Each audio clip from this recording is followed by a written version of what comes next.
Olá pessoal, boa noite. Retomando nossos bate-papos aí dos domingos, né? Aqui no Rio, muita chuva, friozinho, né? E paradoxalmente São Paulo sol, né? São os paradoxos da vida. Mas muito bom reencontrar vocês aqui no domingo, né? Semana foi agitada, né? Bolsonaro na ONU, Janot pistoleiro, né? Lava Jato agora querendo Lula livre, né? E alguns de nós querendo Lula preso. Então é uma semana muito engraçada essa. Mas antes de mais nada, eu peço a vocês que digam se o áudio tá chegando com nitidez, tá? Se vocês estão ouvindo bem, né? Se houver algum problema que nós possamos resolver aqui, a gente resolve. Quero que vocês digam a cidade, né, de onde vocês estão falando, o país, enfim. Se for aqui do Rio de Janeiro, por favor, nos digam o bairro. E, como sempre faço, exorto a que todos compartilhem, curtam, façam seus comentários, convidem os amigos para participar da nossa conversa. Compartilhar é muito importante, né, para ampliar aqui a nossa rede de diálogos, a nossa rede de alcance, tá? E, enfim, vamos tocar o barco. Como é que tá aí, Renan? O pessoal está começando a comentar aqui. A audiência já crescente nesses primeiros instantes da nossa transmissão ao vivo. Está aqui a Ângela Sadoc, feliz de estar acompanhando. Ela que usa uma foto aqui da Frida Kahlo, compartilhadora da nossa página. A Célia Moraes de São Paulo. A Sônia Laura de Rio das Ostras. O Cleviton Borges, também presente aqui. A Marta Flores, daqui do Rio de Janeiro, não sei qual o município da Marta. A Janine Rodrigues diz que o áudio está nítido. O Edmar Cardoso diz que também está bom o áudio. A Janine é de Vitória, no Espírito Santo. A Érica Dourado diz que o áudio está ok. A Francisca Regina diz que está tudo bem aqui também. Ótimo áudio. A Denise Amâncio, que é compartilhadora, diz que também está ótimo o áudio. A Isa Lima fala do Rio de Janeiro. Boa noite aos cariocas. A Maura Rosa, boa noite, Regeneração do Piauí. A Agnes Mesquita do Recife, é a Agnes. A Denise Amâncio de Itanhém, São Paulo. A Rita Staquera de Porto União, Santa Catarina. A Lídia Mesdalane, eu sempre enrolo a língua para falar o nome dela. Diz que o áudio está ótimo. A Maria Lima de Nanuque, Minas Gerais. O Kleber Ferraz de Recife. O Edmar Cardoso de Goiânia. A Agnes Mesquita diz que o áudio está ótimo. O nosso querido Rodrigo Martins da Praça Seca, no Rio de Janeiro. O Silvestre Wilson diz que o áudio e o som estão perfeitos. Ele que é de São Gonçalo, aqui no Rio. A Ângela Sadoc, que começou, que é compartilhadora e fez o primeiro comentário, ela é daqui do Maitá, aqui no Rio. O Valmir Nunes diz que o áudio está bom também. A Iris Costa, de Santa Cruz do Sul. Hoje nós vamos falar, como a Adi já anunciou, sobre a questão do semiaberto para o Lula. Né? Então vamos acompanhar aqui até o final hoje, compartilhar, porque precisa ter informação para as lutas que estão por vir. Né? Eu estava conversando antes com a Adi. A Lava Jato não tem um costume de todos os procuradores assinarem uma peça, como ocorreu dessa vez. Então é um movimento político destes procuradores também. O que é que está por trás disso? Então a gente vai conversar sobre tudo isso hoje. Né? Então a Eneida aqui está presente. Enfim, vamos lá. O Adi, nesta semana o Trump foi para Nova York e fez o discurso de abertura da Assembleia da ONU. Foi desastre após desastre. Você está se referindo a Bolsonaro, obviamente. O Embora. Bolsonaro. Devo ter falado do Trump, mas é o Bolsonaro. A Trump também foi um desastre lá. É. Mas o que se viu foi o Brasil, né, lá representado por Bolsonaro, produzir talvez o maior vexame, né, da história das Assembleias das Nações Unidas, né? O Brasil que tradicionalmente abre desde 1947, quando a ONU foi fundada, né? O Brasil sempre faz a abertura, né, da Assembleia Geral, né? A primeira autoridade brasileira a discursar nesse sentido foi o então chanceler Oswaldo Aranha. E o que se viu não foi um chefe de Estado, né, subindo à tribuna para falar sobre seus projetos, né, para o Brasil, para o mundo, para a América Latina, de como o Brasil deve se inserir, né, no concerto internacional das nações, né, e contribuição o Brasil, né, quer dar para o aquecimento, enfim, para enfrentar a questão do aquecimento global, da questão ambiental, da questão do florestal, enfim, né, segurança pública, relações externas.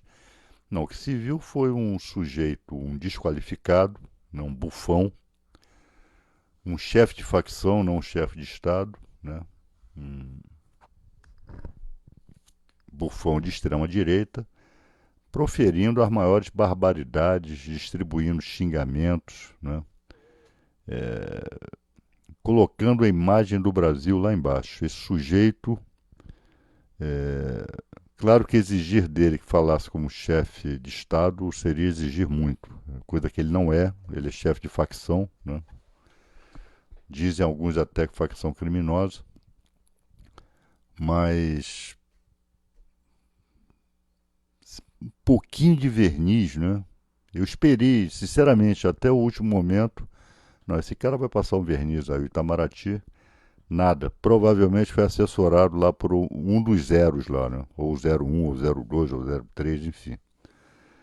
É uma derrocada da diplomacia brasileira, né, que sempre foi considerado um serviço público de excelência em todo o mundo, independentemente do regime de governo que estivesse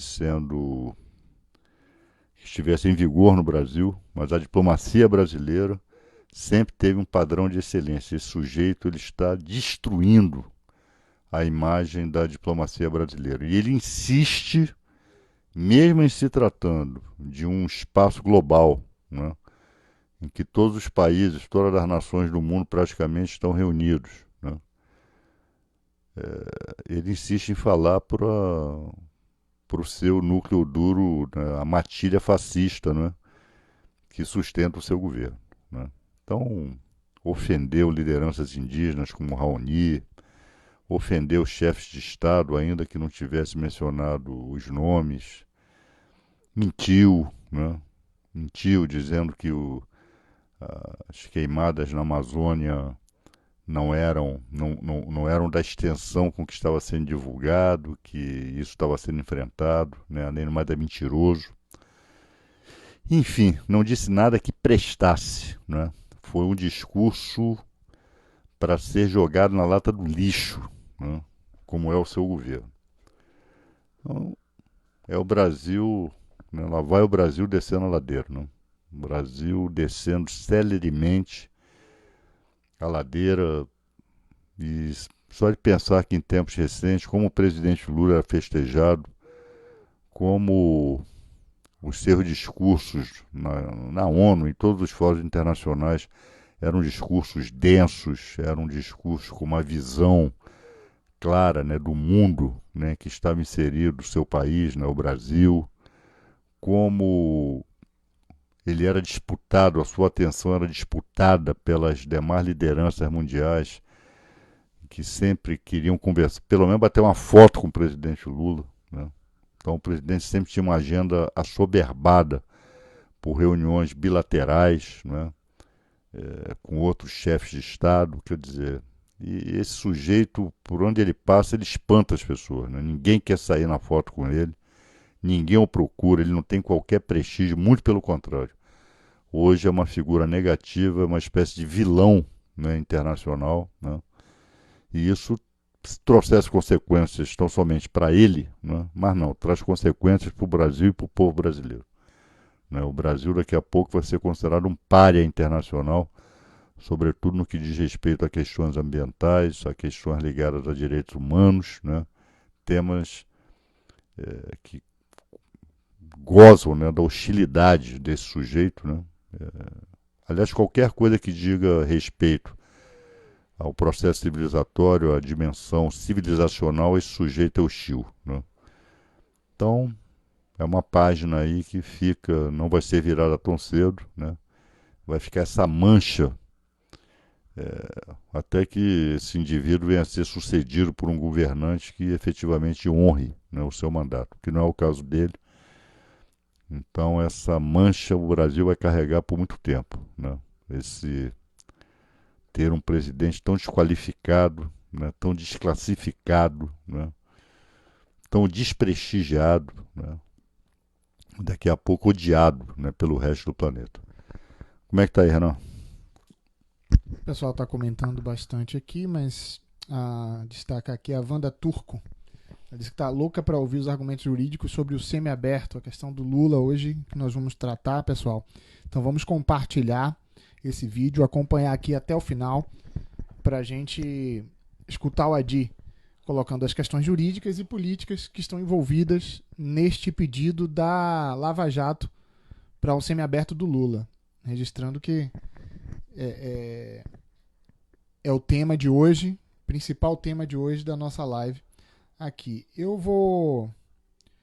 A Linda Soller diz que o som e a imagem estão adequados, que estão bons. A Janete Soares de Belo Horizonte, a Marta Siqueira também de Belo Horizonte, a Linda Soller de Lins, em São Paulo, a Marilena Pavan de Copacabana, a Ângela Areias aqui do Flamengo, que está sempre com a gente também, a Denise Amâncio, né, volta PT, a Liane Fronza de Canoas, no Rio Grande do Sul. Enfim,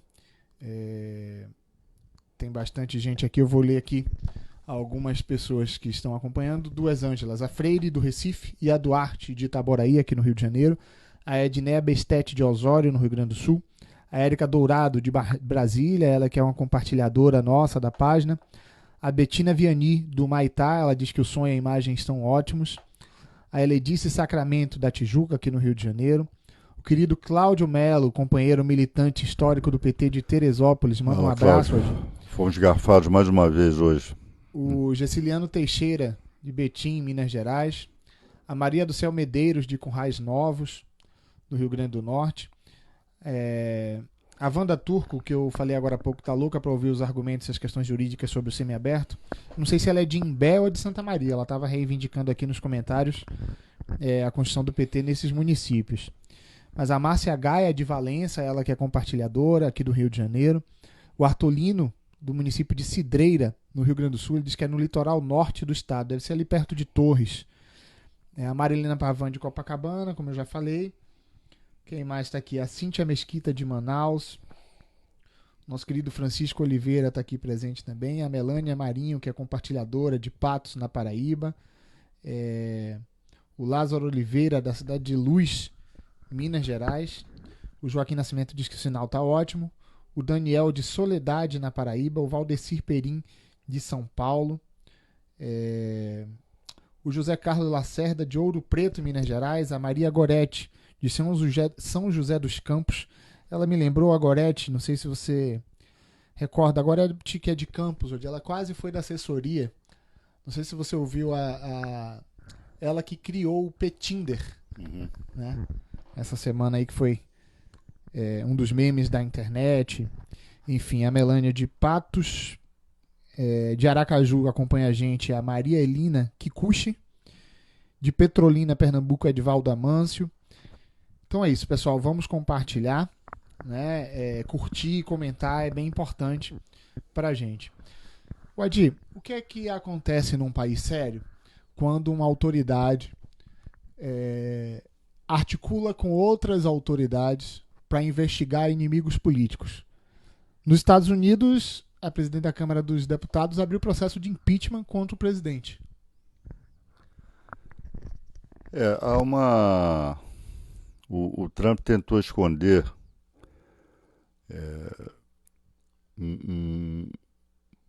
tentou esconder, e é por isso que ele tá sendo objeto aí de uma abertura, né, de um processo de impeachment, as relações dele com a Ucrânia, né? É, parece que ele teria tentado, né, cooptar lá o presidente da Ucrânia para investigar o filho, né, do Joe Biden, né, que foi vice-presidente dos Estados Unidos no governo anterior, no governo Obama, né? E o filho parece não, o filho tem tem negócios lá na Ucrânia e parece que negócios também que não, né, não respeitam determinadas regras republicanas, né? E como Joe Biden é um dos possíveis candidatos pelo Partido Democrata, o Trump estaria tentando atingi-lo, né, com essas investigações, produzir provas contra eles, de negócios ilícitos, de corrupção, enfim. E isso nos Estados Unidos é algo sério, né? Então, abriu esse processo de impeachment, né, contra ele. Ele diz que tem áudios, né, diz que vai disponibilizar tudo, que não tem o que temer, que não houve qualquer prática de ilícito nessas relações lá com o chefe de Estado da Ucrânia. Só que ele tentou esconder, né? Ele tentou esconder, ele tentou abafar o fato, né? E se ele não tem nada a temer, ele não devia ter feito isso, né? Agora vamos ver, eu não tenho maiores detalhes aí. Mas mostra, eu sinceramente, o processo de impeachment lá nos Estados Unidos não é igual aqui, não é como aqui no Brasil, né? Lá, para que o impeachment aconteça contra o presidente, tem que ser muito forte, né? As razões têm que ser muito robustas, né? Para que um processo de impeachment lá vá à frente, né? Prospere e dê resultados, né? Nixon, por exemplo, se não renunciasse, provavelmente sofreria impeachment, porque as provas de conspiração contra ele eram absolutas, né? Aquela espionagem na sede do Partido Democrata estava mais do que provada, né? Mais do que demonstrada, né? E ele se viu obrigado a renunciar para não sofrer o impeachment. Agora, repito, lá não é como aqui, né? Em que o impeachment é utilizado como arma de chantagem contra o presidente da República e existe uma lei aqui de crime de responsabilidade que é uma lei pró-impeachment, né? Então, as possibilidades de um presidente no Brasil sofrer impeachment são muito maiores do que nos Estados Unidos. Agora vamos ver porque esse tipo de acusação lá, conspiração com o chefe de Estado estrangeiro, lá é muito grave, né? Então, se isso de fato restar demonstrado aí no curso do processamento do impeachment, o Trump vai se ver aí, né, em situação muito difícil, né? Agora que seria muito bom para a humanidade esse indivíduo ser afastado da presidência, seria muito bom e seria muito bom para o Brasil também, né? Seria ruim para Bolsonaro, né? Mas para o resto do mundo seria muito bom, né? Trump também é uma ameaça à paz mundial. Bem, o pessoal continua comentando aqui, a audiência crescendo. Hoje nós vamos falar sobre a questão do semiaberto do Lula. Então, pessoal, colocar nos grupos da militância é um tema importante que a militância precisa estar atenta para a continuidade da luta, como a gente colocou logo no início. Semiaberto não é Lula livre, né? Então a Edi vai daqui a pouco comentar sobre isso. Eu acho que é mais que participar é também trazer outros companheiros e companheiras para participarem aqui com a gente. Agora eu estou vendo aqui a Wanda Turca, ela disse que ela é de Imbé, né? Que eu fiquei na dúvida qual era o município, diz que é perto de Tramandaí e Capão da Canoa, lá no norte, litoral norte do Rio Grande do Sul. Diz que está uma linda noite lá no sul. Aqui chove, né, Odi? Pois é, aqui tá Aqui uma noite chove. feia. O Carlos Tion, que é compartilhador nosso também, Ele está em Custódia, em Pernambuco. É, aqui a Marcileia Machado, de Juiz de Fora, presente com a gente. É, o Joaquim faz uma pergunta, eu vou anotar aqui para daqui a pouco colocar. O Anderson Lucas, de Divinópolis. O Arthur Andrade, de Ibiruba, Rio Grande do Sul. O Pedrinho Gomes, de Muniz Ferreira, na Bahia. A Valdenora Freire, de Uricuri, Pernambuco. A Verônica Carvalho, de Jiquié, Cidade do Sol, lá na Bahia, lugar quente. A Josinete, de Volta Redonda, que foi da nossa assessoria. Um abração, Nete, para você. A Leila Chatac, do Rio de Janeiro. De qual cidade, Leila? O Carlos Viana, também do Rio de Janeiro. De qual cidade, Carlos? A Mônica Marinho é de Petrópolis. E a Maria Angélica Rocha, de Uberaba. Né? Tá aqui o Silvio Antônio Diel, de Guaraciaba, Santa Catarina. A Claudete Gali, que é compartilhadora nossa. Obrigado, Claudete. Ela é da região metropolitana de Curitiba. O Adi, aquele crime, não é, que foi o assassinato de uma criança aqui no Rio de Janeiro, teve consequências políticas já imediatas e mais um revés para o projeto, o projeto de insegurança pública do Moro. Comenta um pouquinho rapidamente para a gente a derrubada na comissão especial do excludente de licitude do pacote lá de insegurança do Moro. Não, e é bom também informar o pessoal, né? A OAB do Rio, muito apropriadamente, pediu a interferência do Ministério Público, né, para investigar esse aumento brutal da letalidade policial aqui nesses primeiros, quer dizer, nesses 7 meses, né, de governo, 9 meses de governo, desse governo do Witzel, né?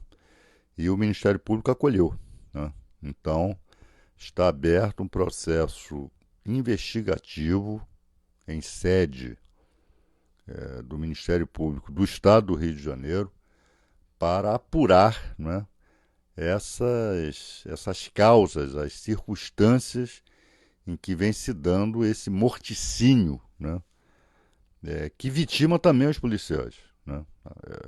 Aquela velha história, já está demonstrado, levantado estatisticamente. A Polícia do Rio é a que mais mata e é a que mais morre. Né?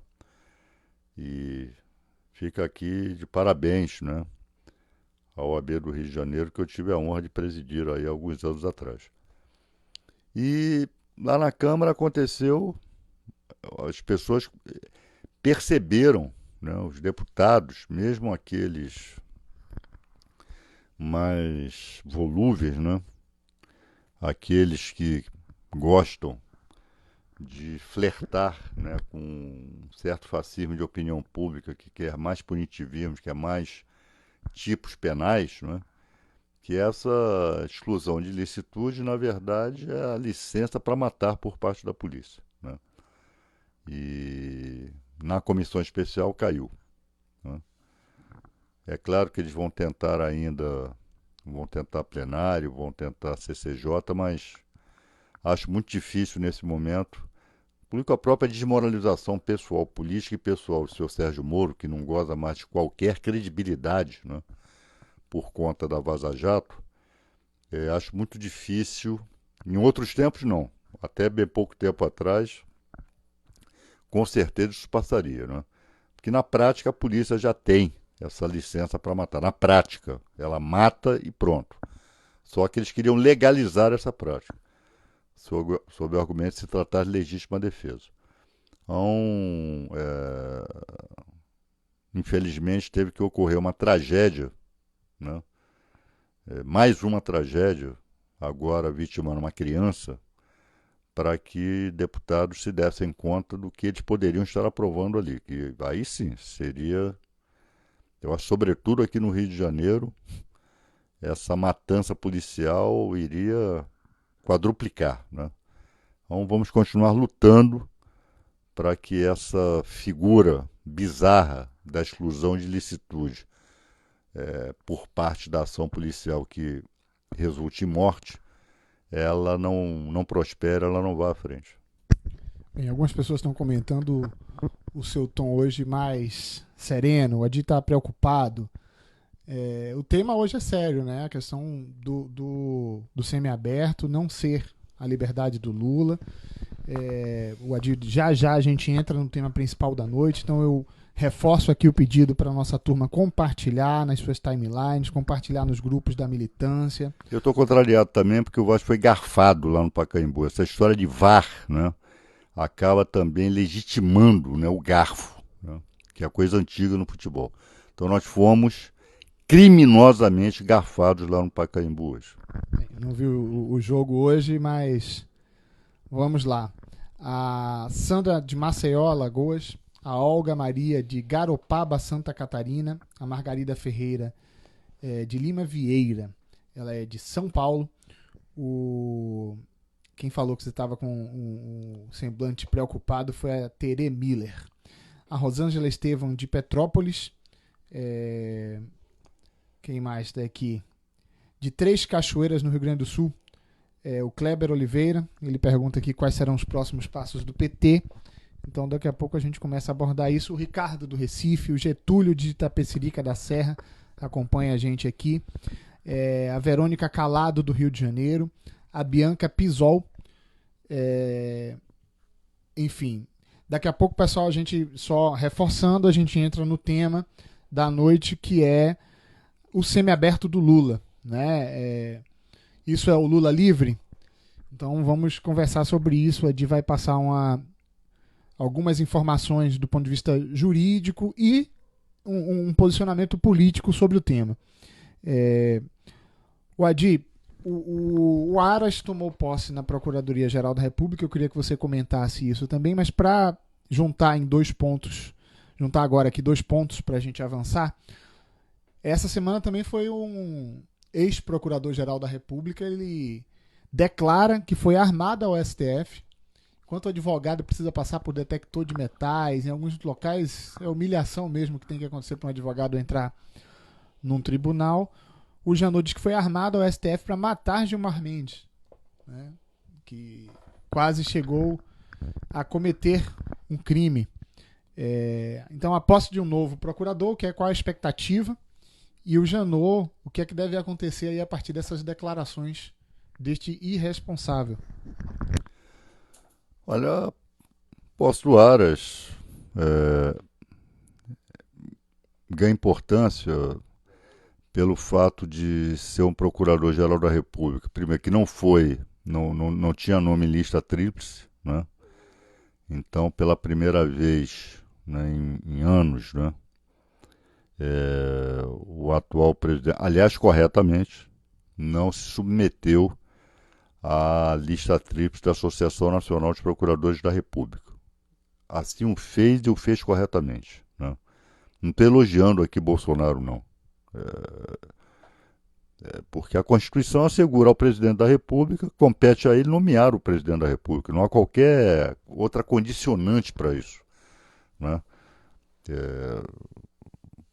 Desde que ele seja aprovado na sabatina lá do Senado, o presidente vai lá e assina a posse dele, pronto, né? Não tem essa história de lista, né?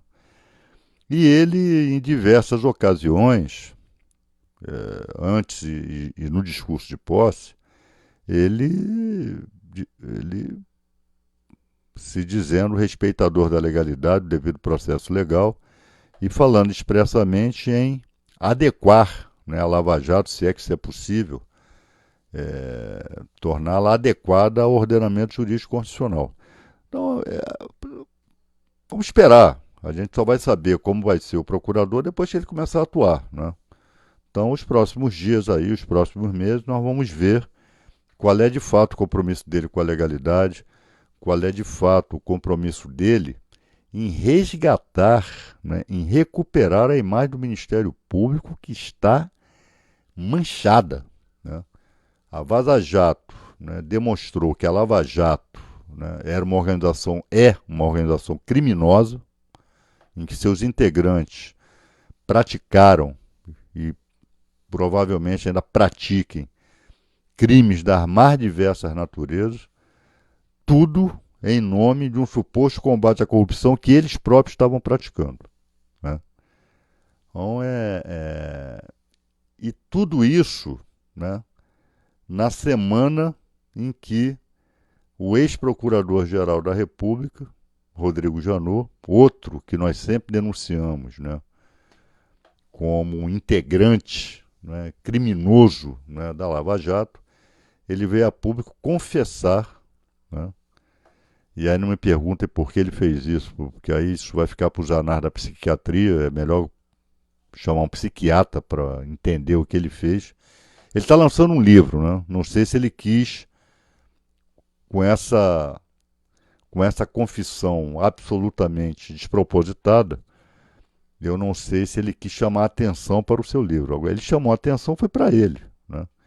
Se ele pensou em matar o ministro Gilmar Mendes, depois suicidar, uma tarefa ele cumpriu, ele se suicidou moralmente, né? E com isso a reputação do Ministério Público. Rodrigo Janot é alcoólatra, né? É um homem raivoso, né? Confessou né, ter pendores homicidas, né? Então, qual era o estado de espírito dele quando assinou, quando praticou, quando, enfim, assinou denúncias, né, lá na Lava Jato, quando abriu processo contra a ABCUD, né, quando discursou, quando se pronunciou a respeito desse ou daquele tema, né? Como é que ele estava internamente? Ele estava de posse das suas faculdades mentais, ele tinha equilíbrio emocional, né, para fazer o que fez ou deixou de fazer, né? Como é que nós podemos medir a isenção de Rodrigo Janot depois daquilo que ele confessou, né? Não sei se os atos por ele praticados à frente da Procuradoria-Geral da República vão sofrer algum questionamento, mas que cabe uma especulação, cabe, né? E eu, rapaz, quando eu era presidente da OAB aqui do Rio, uma das minhas maiores lutas, né, foi dizer a respeito a essa questão das revistas na porta dos tribunais, porque como é que era e ainda é. Aqui nós conseguimos acabar com, pelo menos na minha gestão, depois parece que voltou. O público em geral e os advogados eram revistados mesmo, né? As mulheres advogadas tinham que despejar o conteúdo das suas bolsas, né, ali na entrada, na porta do fórum, passar por detector de metais, homens, mulheres, enfim. E juízes e procuradores não. Olha, pessoal, e todos os episódios de faroeste envolvendo o âmbito forense, quem deu tiro foi juiz, quem deu tiro foi procurador. Não tenho registro de advogado na atividade profissional, dentro de fórum, dentro de sala de audiência, ter mandado bala para cima de alguém, né? Então isso mostra que se é para ter revista, se isso aí traz segurança, então todo mundo tem que ser revistado. Juízes, procuradores, advogados, a isonomia tem que funcionar para todo mundo. Está aí a prova do Janot, que disse que entrou armado, né, com o objetivo de matar o ministro do Supremo Tribunal Federal. E que só não o fez porque teria recebido um aviso que ele considera um aviso divino. Porque, segundo ele, a arma travou, né? Ele na sessão do Supremo Tribunal Federal, né? E para ele seria, não sei se ele sabe atirar, mas para ele seria fácil, porque onde o ministro Gilmar Mendes senta é mais próximo à mesa, né, da presidência do Supremo, onde também toma assento o Procurador-Geral da República, né? Então seria uma curta distância, né? Agora, e aí operou-se o estado de exceção, né, que o próprio Janot ajudou a consolidar aqui no Brasil. já saíram revistando a casa dele, buscaram aprender a arma, enfim, né? Janot sendo vítima do cenário que ele próprio criou, né? Então, e até a decisão do ministro Alexandre Moraes, né, que de ofício, sem que tivesse sido provocado, de que Janot mantenha a distância, né, do Supremo Tribunal Federal, mantenha a distância de Gilmar Mendes, né? E está correto. Agora ele vai ser investigado, ver se tem porte de arma, né? Enfim, pensar em matar alguém não é crime, né? Então, o fato de ele ter confessado que pensou em matar, ele não começou a execução do ato. Então, ali se houve crime, ou é talvez se ele não tiver porte legal de arma, ver se o porte estava em dia, enfim. Mas mostra claramente a que ponto chegou o Ministério Público Federal aqui no Brasil, né? Com o desvalor da Lava Jato, né? Com o banditismo da Lava Jato, né? Que tragou, né, todo mundo. E não que a maioria dos procuradores seja assim, né? Acho que não é. Acho que a maioria não é assim. Mas a maioria se calou. A maioria deixou que as coisas chegassem a esse ponto. Mais preocupados, né, com auxílio moradia, mais preocupados com benesses corporativas, mais preocupados em virarem celebridades, né? Acabaram por subverter, né, pelo menos a parte lavajateira, né? Subverter a ordem jurídica, subverter a ordem constitucional e quase produz um homicida, né? Pode ser até que Janot esteja mentindo. Pode ser que ele nunca tenha feito isso. Agora, o que leva um sujeito que ocupou o posto que ele ocupou declarar uma coisa dessa, né? Ou uma mentira, ou uma confissão verdadeira, mas que acaba comprometendo toda a corporação, né? Porque não era qualquer procurador, era o Procurador-Geral da República, né, que se confessou, né, um possível homicida, né, para matar alguém, para matar um ministro do Supremo Tribunal Federal que se tornou seu desafeto, né? Então, vamos ver. Essa decisão do Alexandre Moraes foi produzida nos autos daquele inquérito, né, que apura fake news, né? Não sei exatamente qual vai ser a correlação, ou qual foi a correlação que o ministro fez, né, de fake news e desse ato do Janot, esse ato translocado. Quer dizer, o não ato, né, a possibilidade de praticar o ato.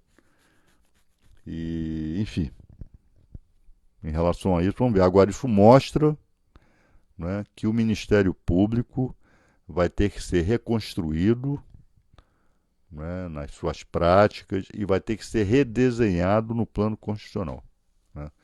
O Ministério Público brasileiro é detentor de prerrogativas e poderes que nenhum outro Ministério Público do mundo tem. E não há qualquer contrapartida de controle social em relação a isso, né? São praticamente irresponsabilizados. O Conselho Nacional do Ministério Público tem demonstrado ser um órgão corporativista, embora, em relação ao Dallagnol, parece, né, que para dizer exatamente, para tentar mostrar que não age passando a mão na cabeça de quem transgride as leis, quem transgride as normas, quem transgride a lei orgânica do Ministério Público, parece que Dallagnol vai servir de exemplo, né? E tem que ser mesmo, assim esperamos. Vamos lá. Pessoal, a gente já teve aqui, vamos entrar já. Na verdade, eu vou juntar já os dois próximos temas, porque são um encadeamento. A questão do regime semiaberto do presidente Lula, isso é Lula livre? Não é Lula livre. E o que a gente deve fazer a partir disso? Como que a gente deve encarar esse pedido da Lava Jato, não é? Então vamos compartilhar, intensificar aqui o compartilhamento. A gente esteve há pouco no ápice da nossa transmissão.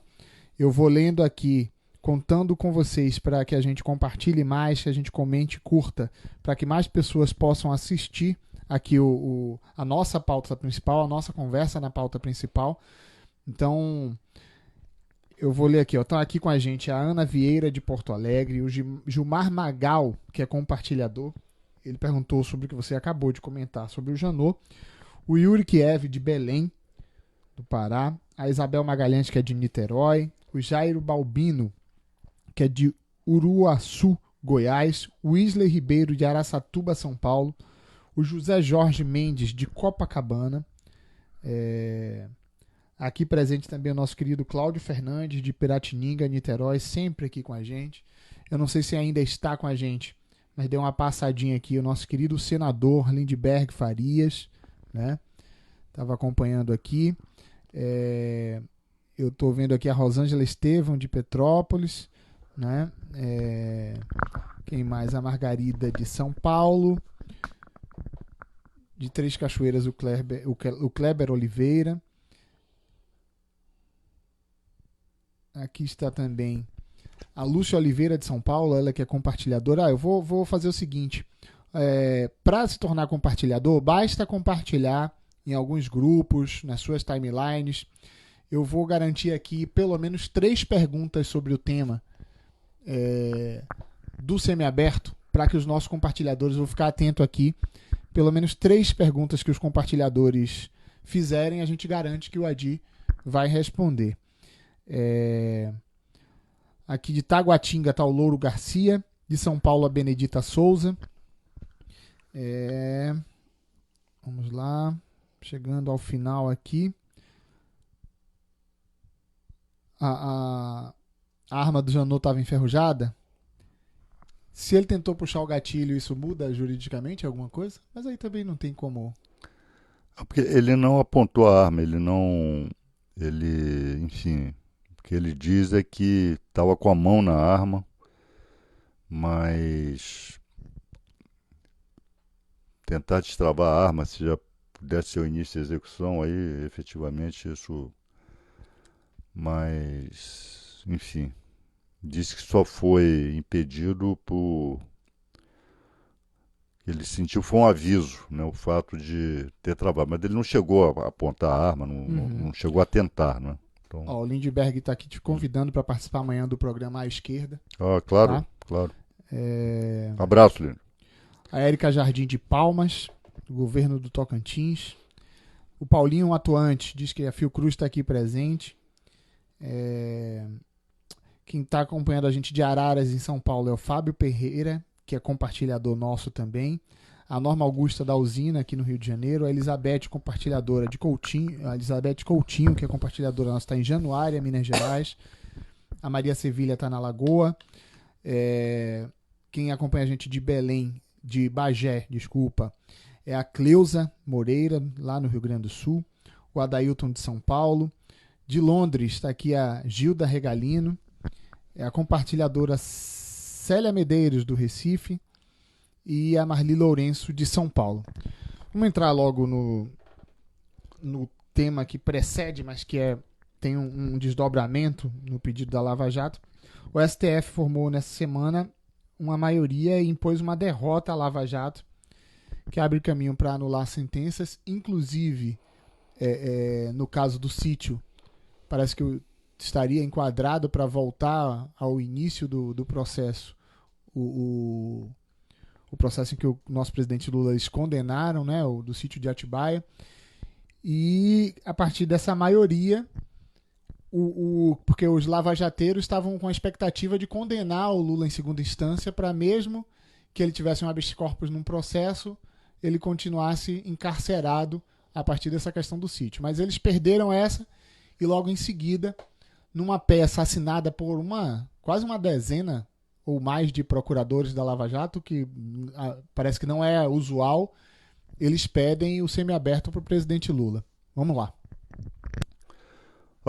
Bom, em relação ao julgamento supremo, né, qual era a questão lá, a questão posta no Supremo? De respeito ao amplo direito de defesa. A nossa Constituição é muito clara, ela é expressa, né, ela fala em amplo direito de defesa com todos os meios a ele assegurado, né? Então, a ampla defesa aqui no Brasil, o direito de um acusado poder se defender com todos os meios, por todos os meios lícitos que lhe são assegurados pelo ordenamento jurídico, é a norma constitucional, né? É, em decorrência disso, ora, a defesa fala ela é provocada pela acusação, né? Alguém que está litigando em juízo, né, ou que está sofrendo uma ação penal, precisa saber do que está sendo acusado, né? Então, a acusação sempre fala primeiro, óbvio, né? Senão não tem direito de defesa. A defesa fala depois que toma conhecimento, no prazo assinado pela lei ou pelo juiz, quando toma conhecimento daquilo que lhe está sendo imputado, dos fatos, né, que estão sendo atribuídos a eles, né, a ele acusado, e o tipo penal que ele está sendo defendido ali na acusação. Então, em qualquer fase processual, a defesa, o acusado, ele tem que falar por último. Bom, aí começou a discussão. Houve o caso Aldemir Bendini, né, que é aquele ex-presidente do Banco do Brasil, da Petrobras, em que a sua sentença condenatória foi anulada. Por quê? Porque em razões finais, ou seja, nas alegações finais, razões finais ou alegações finais, o processo já está concluído, né, está pronto, já houve a instrução do processo, todo mundo já falou, já houve prova pericial, houve prova testemunhal, os réus prestaram depoimentos, enfim. Então, concede-se às partes se quiserem, a possibilidade de produzirem razões finais, né, que normalmente são uma síntese, né, que a acusação faz e que a defesa faz das suas razões finais, porque são o último ato que será praticado antes da sentença. Ora, aí também a defesa tem que falar depois, né? Ela tem que ter conhecimento prévio das razões finais da acusação. Aí começam os ministros, né, e os metidos a juristas da imprensa, né, que querem condenação a qualquer custo, começaram a levantar algumas questões. Isso não está previsto na lei e delação, né, o delator não é acusação. Ora, mas o delator, ele acusa. O delator, ele acusa os corréus, né? O réu delator, ele acusa os outros, né? Ou não delator, ou não réu, enfim, ele pode ser delator sem ser réu. O delator, ele acaba, na prática, funcionando como uma espécie de assistente da acusação, né? Daí a necessidade, né, de quando o delator apresentar razões finais, não seja ao mesmo tempo, né, não seja concomitante a apresentação das razões finais por parte do acusado. Isso não está na lei? Não está na lei, mas decorre do princípio da norma constitucional que assegura ao acusado a ampla defesa, né? Não precisa estar expresso na lei. É por implicitude constitucional que deve-se operar dessa maneira. Primeiro, a acusação, e no caso aí desses processos aí da Lava Jato, nesses processos aí de corrupção, enfim, que haja delação premiada, o delator, né, apresenta as suas razões finais e depois o réu, tomando conhecimento das razões finais que foram produzidas pelo delator, apresenta as suas, né? Se isto não acontecer, se o juiz mandar, né, que cada um apresente ao mesmo tempo as razões finais, essa sentença é nula porque configurou cerceamento ao direito de defesa, né? O princípio da ampla defesa foi vulnerado. E essa tese ela foi vencedora agora na semana que se encerrou lá no Supremo, né? Mas já está uma movimentação para transformar isso numa espécie de semi-vitória, a tal modulação dos efeitos, né? Vai valer o ministro Luiz Roberto Barroso, que hoje, né, é um inimigo da Constituição. Ele defendeu no seu voto que só daqui para frente, a partir da decisão do Supremo para frente, é que se aplicaria o princípio. Para trás, não, né? Ou seja, o ministro Barroso ele já virou um fanático, né, desse esquema Lava Jato, né? O ministro Dias Toffoli, né, parece que embarcou na tese da modulação, né? Pessoal, um princípio constitucional não pode ser modulado. Ou se cumpre o que está na Constituição, ou não se cumpre, não tem modulação. Aliás, o ministro Alexandre Moraes, que da mesma forma que Barroso, né, surpreendeu negativamente quando assumiu o Supremo, ter se tornado um ministro punitivista, né, fascista, o ministro Alexandre Moraes, ao contrário, ele foi para lá, né, muito questionado, né? Foi secretário de Segurança Pública lá em São Paulo e hoje tem se mostrado um ministro muito preocupado, né, com a ordem constitucional, com os princípios constitucionais, né, está se tornando um garantista, né?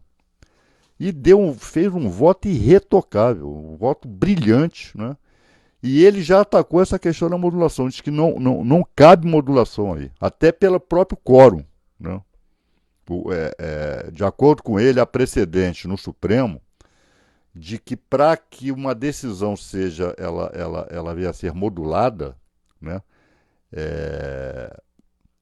a necessidade do apoio de 8 ministros, não, o que já não vai ocorrer matematicamente, a não ser que haja ministro mudando de voto, já não vai ocorrer, né, nesse julgamento.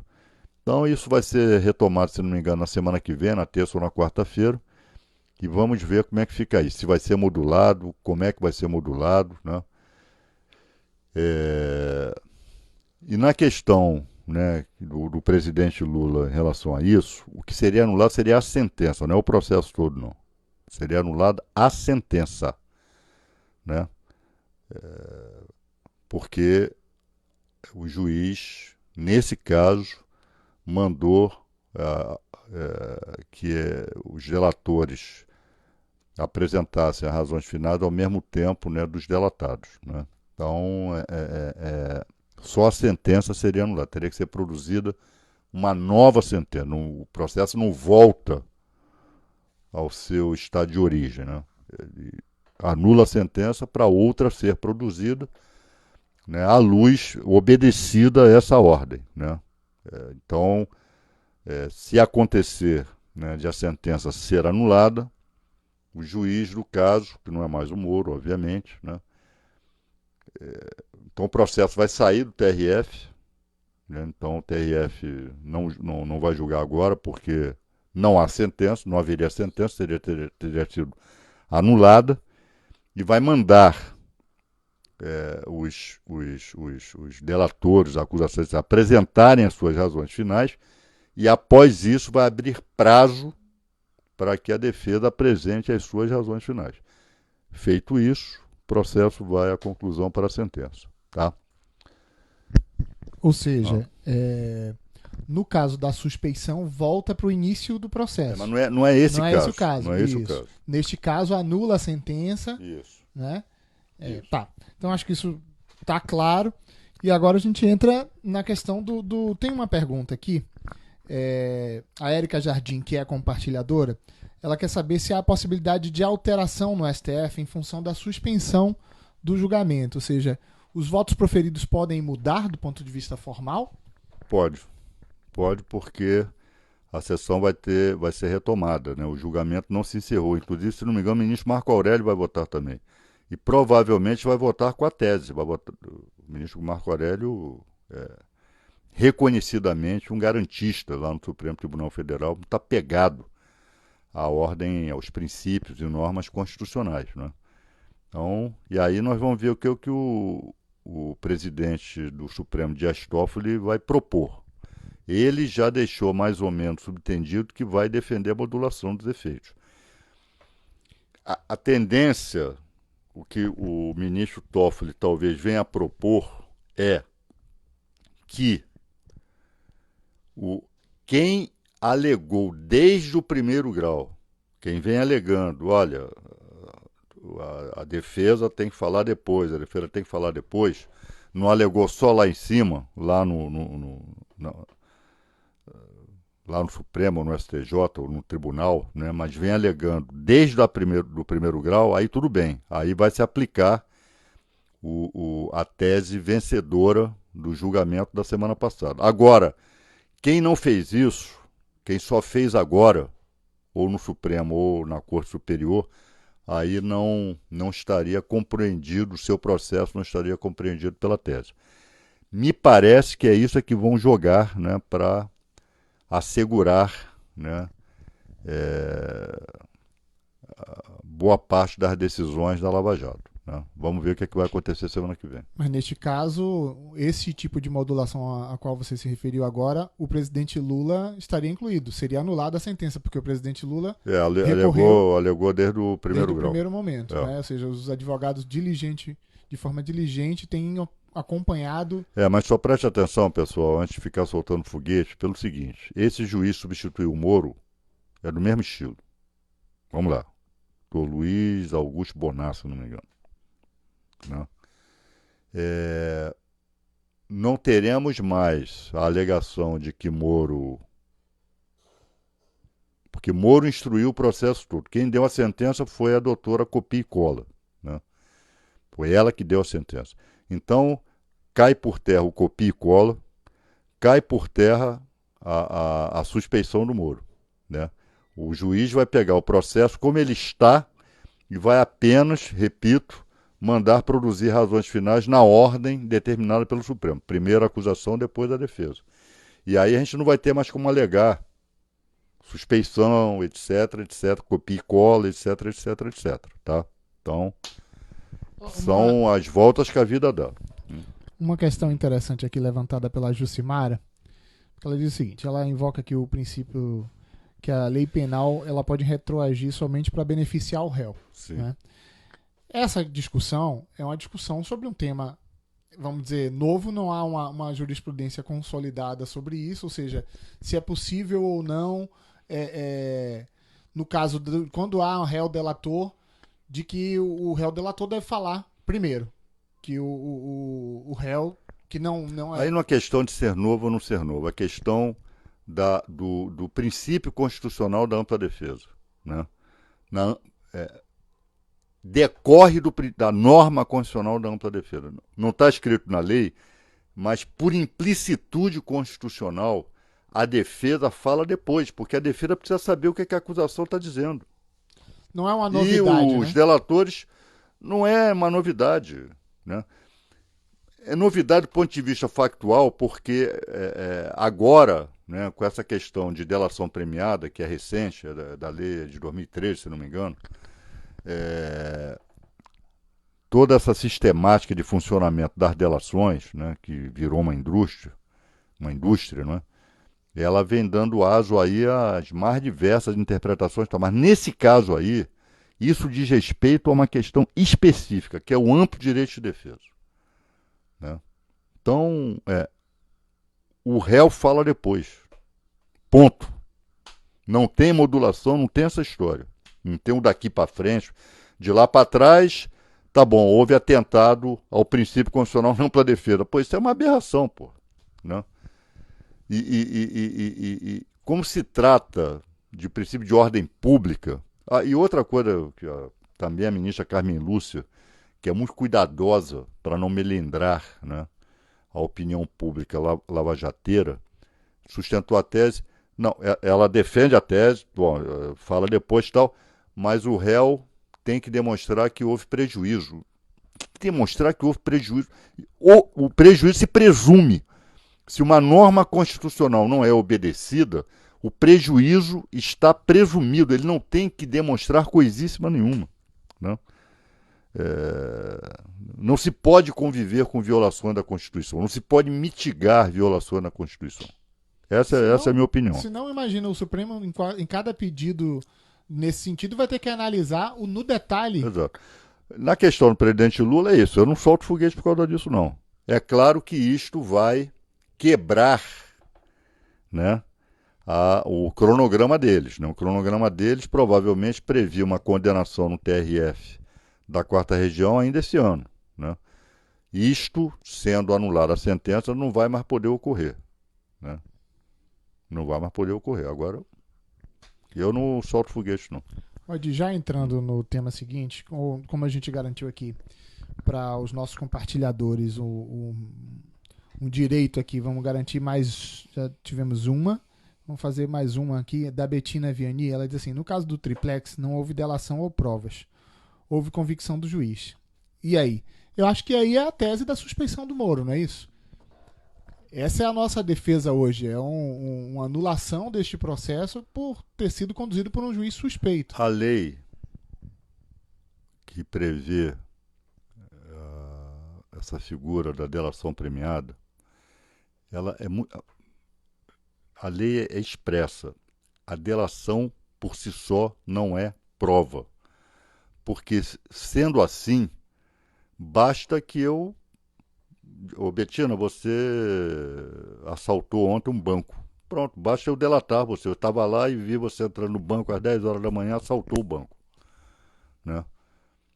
E vai bastar a minha palavra para condenar alguém. Por isso, há essa, essa expressa previsão legal no sentido de que a delação ela abre a possibilidade de se produzirem provas.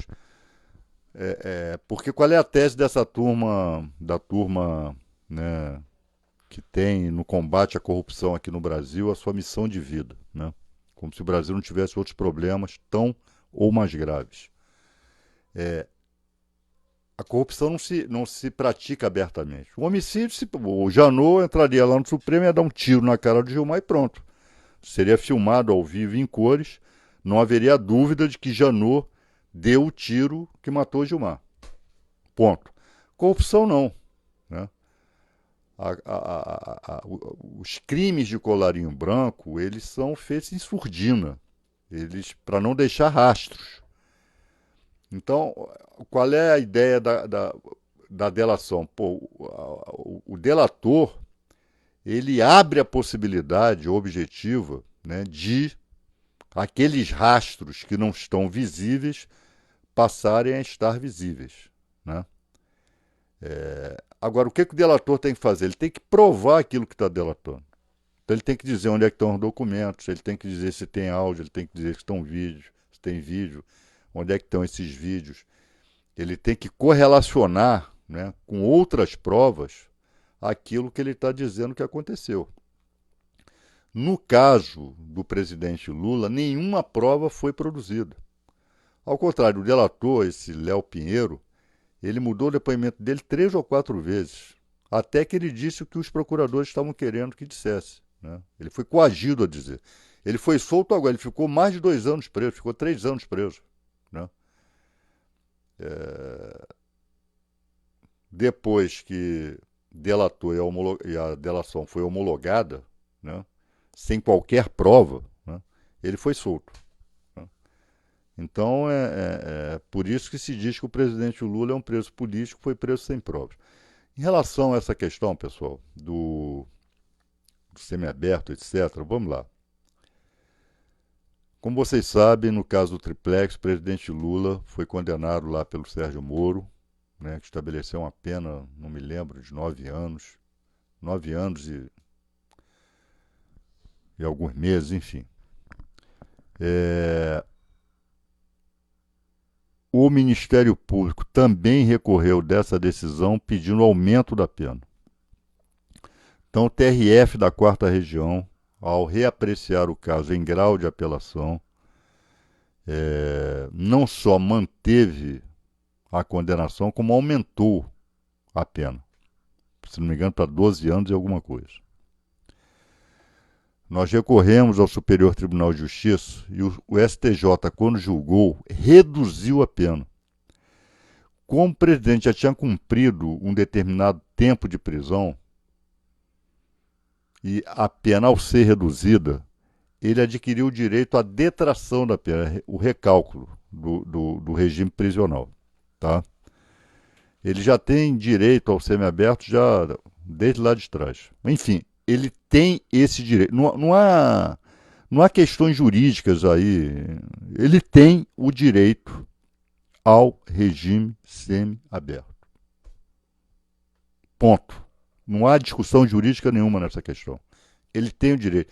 Não se está questionando se ele tem ou se não tem esse direito. Ele tem. Agora, ele vai pedir, ele vai exercer esse direito.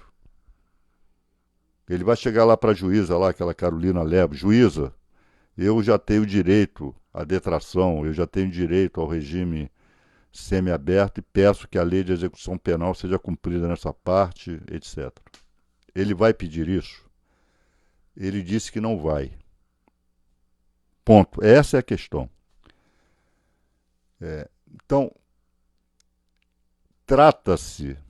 E aí nós estamos diante de uma situação. Aí o Ministério Público, em atitude inusitada, eu não me lembro de alguma vez na vida Ministério Público ter se colocado no lugar da defesa e pedir progressão de regime para preso. Eu nunca vi isso na minha vida. Né? O Ministério Público vai lá, petição assinada por praticamente todos os integrantes da Lava Jato, né, outra novidade, enfim, e protocola um pedido, né, reconhecendo o direito do presidente, pedindo que seja concretizada a progressão no regime. Pessoal, eu brinquei aqui com vocês no início do programa, no início da nossa transmissão, vou brincar de novo, né? Eu, por exemplo, agora eu quero.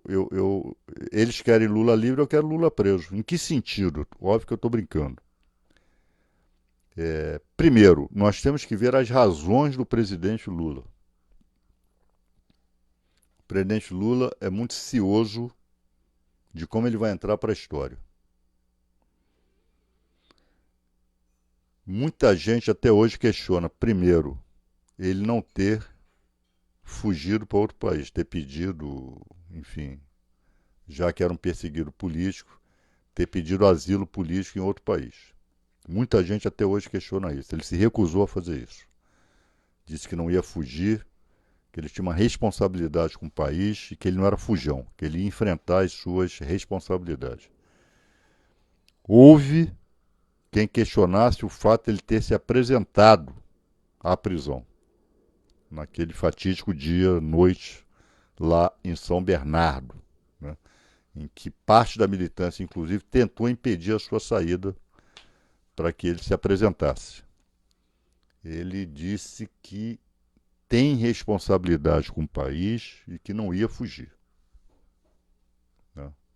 Então está lá, cumprindo a pena dele.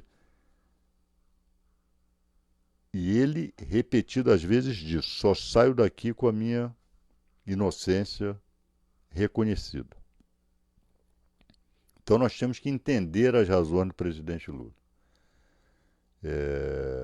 E mais, o presidente Lula, vocês veem, é um homem emotivo, é um homem que se emociona com facilidade, né? Um homem, agora, no cálculo político, ele é de absoluta frieza. Na análise política, ele pode até errar, óbvio, mas ele opera a política com absoluta frieza, como enxadrista. Ele sabe que hoje essa turma do Supremo, né, lavajateira, a Lava Jato propriamente dita, etc., acendem uma vela a Deus e outra ao diabo para que ele saia de lá. não saia como deve sair. Como ele deve sair? Com a sua inocência reconhecida e com os processos a Lava Jato anulados. Pela suspeição, pelos crimes que eles praticaram para colocar o presidente Lula lá. Ou seja, o Ministério Público, ao peticionar, ao fazer as vezes da defesa, reconhece que Lula é um preso político, que ele é um estorvo hoje lá no sistema prisional. Não no sistema prisional, lá na carceragem da Polícia Federal de Curitiba. Ou seja, ele é um preso político que traz prejuízos hoje, sobretudo depois da Vaza Jato, traz prejuízos à imagem do sistema de justiça que eles integram. O que eles querem com isso? Mostrar a isenção, esvaziar a luta por Lula livre. Porque, pessoal, não vamos nos iludir. Não vamos nos iludir. Ah, o Lula indo para casa fortalece a luta Lula livre.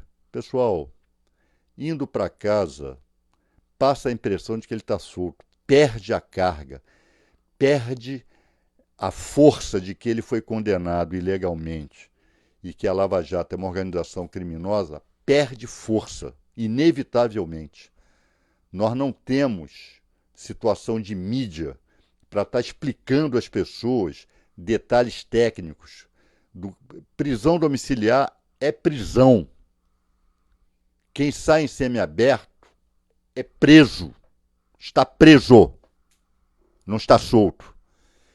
E nós não sabemos também quais são as condições que essa juíza, que é arbitrária, essa Carolina Lebos, vai determinar. Vai sair com tornozeleira, não vai sair com tornozeleira? Que restrições ela iria impor ao presidente? E o presidente sabe que ele, lá dentro, traz prejuízos à imagem do sistema de justiça, traz prejuízos à imagem do Supremo Tribunal Federal. Isso o ministro já, em conversa de informais, já disseram para a gente. São interpelados quando vão a seminários internacionais, vão a congressos, se encontram com colegas de cortes estrangeiras, são questionados rispidamente, duramente. O que vocês estão fazendo com o presidente Lula? Vocês são carcereiros dele. Então, amenizar a imagem de Lula separado do povo lá numa carceragem em Curitiba, para eles, nesse momento, é o melhor. E isto eu tenho absoluta convicção, acaba por prejudicar, e é o que eles querem, o julgamento da suspeição no habeas corpus. Então já estou aqui dando a minha opinião. A minha opinião é igualzinha do presidente Lula, não tem que sair nada agora.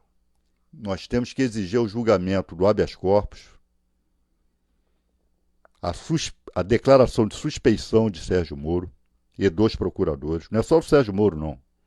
Ali sim, ali todo o processo tem que ser anulado. Tanto de Atibaia quanto o do triplex. Todo, porque tanto a denúncia quanto a sentença foram produzidas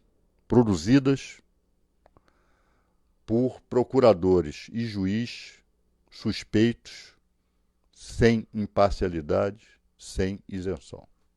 Aí sim. Então, pessoal, não vamos desiludir que o presidente Lula, saindo de lá, vai poder fazer comício, vai poder fazer isso e aquilo, porque não vai. Porque não vai. Nós temos que exigir, sim, que se paute. E o ministro Gilmar Mendes já disse que em outubro ou novembro o processo do habeas corpus estará sendo julgado. E a prisão em segunda instância, mais cedo ou mais tarde, vai ser pautada também ainda esse ano. Então não vamos aqui, vamos fazer como o presidente Lula, vamos jogar política. Pois vocês acham que ele não quer namorar lá com a noiva dele? Vocês acham que ele não quer fazer o que ele mais ama na vida, o que ele mais sabe fazer, que é a política, que ele não quer reunir. Agora o PT em processo de eleição interna, vocês acham que ele não queria estar à frente das coisas aqui fora? Claro que sim, claro que sim. Vocês acham que ele está feliz lá? Não está, não. Agora, é, vai se apegar a essa hipótese, né, como um réu desesperado? Também não. Ele tem outra dimensão, ele tem outra importância. Então, quando ele diz só saio daqui com a minha inocência reconhecida e com esses processos anulados, ele sabe exatamente o que ele está fazendo, ele sabe exatamente o que significa isso. Então, ele não quer que o Supremo Tribunal Federal se esconda atrás da detração para não ter que enfrentar os crimes da Lava Jato. A hora da verdade para o Supremo vai chegar no momento em que esse habeas corpus for julgado. Aí o Supremo vai ter que enfrentar. Vai ter que enfrentar que a Lava Jato é uma organização criminosa. E que Moro e Dallagnol tem que ocupar o lugar dele lá onde ele está hoje. Então, o que ele não quer é facilitar a vida do Supremo e do sistema de justiça corretamente, friamente, como ele sabe fazer política. Então, pessoal, a gente já atravessou, já enfrentou vários percalços, esse é mais um. Não vamos morder a isca. Eu discordo, respeito, e é claro, tem uma questão emocional aí, tem questão política aí sim. Mas talvez as pessoas não estejam percebendo, né, que não vai ser assim. Eu repito, semiaberto não é liberdade, não vai ser Lula livre fazendo comício, fazendo caravana. E ele várias vezes falou para mim, o Adi, não vou aceitar transformar minha casa em prisão. Não sou pombo para usar pulseira. Ah, mas a juíza provavelmente não vai botar, não vai mandar botar tornozeleira eletrônica. Talvez. Mas ainda assim. E mais, né? Eu talvez vá a Curitiba amanhã para. Mas a defesa vai ter que se pronunciar. O próprio, lá os signatários dessa petição pedem, né, que a defesa seja ouvida. Eles usurparam uma função da defesa, né, mas pedem que a defesa seja ouvida. E, obviamente, quem vai dar a última palavra é o presidente Lula. A defesa vai fazer o que ele quiser. Mas esta posição que ele está sustentando até agora conta com o meu integral apoio.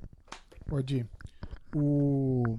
Uma pergunta aqui da nossa querida Eneida, ela pergunta o seguinte: ele pode ser obrigado a sair? A juíza pode obrigá-lo a sair? Essa eu até brinquei com ele uma vez, né? Pô, presidente, isso acontecer pela primeira vez, talvez houvesse uma condução coercitiva, não para trazer, para tirar daqui, né?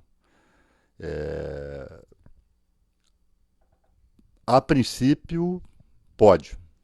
Porque com essa provocação. Agora, ótimo, ótimo. Se chegar a esse ponto, ótimo. Porque ele terá dito com todas as letras: não saio daqui, não quero sair daqui. E se ele for forçado a sair, ótimo. Mas não saiu a pedido dele. Saiu porque o Estado brasileiro, né, está reconhecendo uma meia-culpa. Saiu sob a alegação de estar cumprindo a lei da execução penal, mas que na verdade não quer ele lá, né, como preso político. Eles estão reconhecendo que ele é um preso político. Então, possivelmente, podemos chegar a uma situação como essa? Podemos. E tomara que, se tiver que acontecer, que aconteça. Se tiver que acontecer, que aconteça. Ele sai de lá forçado. Né? Agora, simplesmente exercer um direito, né, em que ele não possa se apresentar ao... Ele falou para mim, o Adi, que eu quero sair daqui andando com a minha inocência reconhecida, com esses processos anulados, quero atravessar a rua para abraçar o pessoal da vigília. Agora, eu só vou fazer isso livre. Quero lá abraçar cada um e cada um desses companheiros e companheiros, né, que estão aqui desde o dia em que eu cheguei aqui em Curitiba. Não é com semiaberto, não é com aberto, não é com coisa nenhuma. Então, pessoal, é isso que Carmen Lúcia, Edson Fachin, Gilmar Mendes, Lewandowski e Celso de Mello vão ter que enfrentar. A hora da verdade para a Lava Jato. Né? Não vamos nos esconder atrás de semiaberto, não. Odi, tem algumas perguntas aqui. Eu estava olhando o Ministério Público. Você tem notícia se eles foram visitar as condições do Lula? Não. Porque está na lei de execuções penais. O órgão do Ministério Público visitará mensalmente os estabelecimentos penais, registrando a sua presença em livro próprio. Não, nunca foram nada. Nunca foram. Não. Ou seja, se eles agora acham que estão cumprindo seus deveres, eles prevaricam em todos os outros, né? Estão cumprindo com dever coisa nenhuma. Estão fazendo política também. Então o presidente Lula está fazendo política com eles, pessoal. Vamos ver qual é a narrativa política que vence. A nossa hoje, sobretudo depois da Vaza Jato, porra. Não, o presidente Lula está certo. Não tem que sair nessas condições. Não tem que sair nessas condições. Aguentou mais de 1 ano e meio, agora vai. Não, ele está correto, conta com o meu integral apoio. Vou dizer isso a ele pessoalmente. Ele deve se conduzir dessa maneira. Tinha que provocar o Ministério Público, né? Eles, hoje, como instituição, eles defendem a progressão automática para todos os presos do Brasil que estão nessa situação, porque eles não se manifestam. Exatamente. Não é? Exatamente. Façam isso. Né? Então, a gente não tem que engolir esse anzol, não, pessoal. É isso. Pessoal, alguma dúvida? Nossos compartilhadores aqui, nossos assistentes. O pessoal está vibrando aqui, o Adir, todo mundo concordando. Né? Ele já disse que não sai. A Ângela Freire ama o meu ex-presidente. Pernambuco está com ele. Parabéns, Adir, muito bem. Muito obrigado pelos esclarecimentos. Ele não deve aceitar. A Marilena Pavan diz: estou com você, penso assim. Né? Falou somente a verdade, diz a Conceição Martins. Parabéns, falou muito bem. Ela também aqui completou em cima. Enfim, eu acho que foi importante, só para você ter ideia, a gente, no final agora, voltamos ao pico da audiência. Agradecer a todo mundo. Então vamos compartilhar esse vídeo. Ainda que a gente já esteja aqui há 1h22. Foi a nossa mais longa transmissão ao vivo. A gente compartilhar pro pessoal e compartilha dizendo: assistam até o final, porque este final é muito importante. Né? Pra gente ter a noção, as devidas informações para que a gente possa enfrentar esse momento, tanto do ponto de vista, ainda que você falou, do ponto de vista jurídico, a gente já vem falando sobre isso há muito tempo. O Lula já tinha direito. Ficar claro, ele tem direito, ponto. Ninguém está discutindo, nem mais o Ministério Público está discutindo isso. Ninguém está discutindo isso. Ao contrário, eles querem se livrar dele de lá. Mas se livrar como? Cumprindo com o seu dever, colocando Moro e Dallagnol na cadeia, reconhecendo os crimes da Lava Jato, reconhecendo que ele é inocente, que ele é um preso político. Então, se ele sai nessas condições, ele vai estar facilitando a vida dessa turma. Não, o presidente tem que ficar lá. Lá agora é trincheira. E nós temos que exigir o julgamento do habeas corpus. Que o ministro Gilmar Mendes já disse em outubro ou novembro. É agora. Então, quem esperou esse tempo todo pode esperar mais um pouquinho. Agora, eles vão ter que dizer ao mundo, né, se não anular esses processos, que a Lava Jato pode tudo. Não tem meio termo aí. Não tem meio termo. Eu acho até que colocar Moro e Dallagnol na prisão, que é onde eles merecem entrar, não só eles dois, o restante lá da turminha, é uma coisa. Essa tarefa vai ser mais difícil. Talvez o Dallagnol aí para dar o exemplo. Agora, a liberdade do presidente Lula impõe-se. Impõe-se. Porque os crimes estão expostos à luz do sol. A Vaza Jato expôs os crimes da Lava Jato à luz do sol. Então não vai ter meio termo. Ou Moro era um juiz decente, ou era um criminoso investido da toga de juiz. Não tem meio termo nesse julgamento aí do Supremo Tribunal Federal. Bom, pessoal, era isso. Eu acho que já avancei bastante aí pelo domingo de todos nós, tá? Obrigado aí pela atenção, obrigado aí pela audiência. Aí vamos. Talvez eu esteja com o presidente Lula, eu tenho que ir lá para ver como eles vão ter que intimar a defesa para que se manifeste sobre essa petição. Então não tem tanta urgência assim que eu vá lá amanhã, mas eu quero ir lá essa semana, tá? Não precisa aqui estar mandando os abraços para ele, pode deixar que eu vou dizer que vocês mandaram um beijão, um abraço e a solidariedade sempre para ele, tá? Vamos continuar na nossa luta, no nosso combate. Até já, até domingo.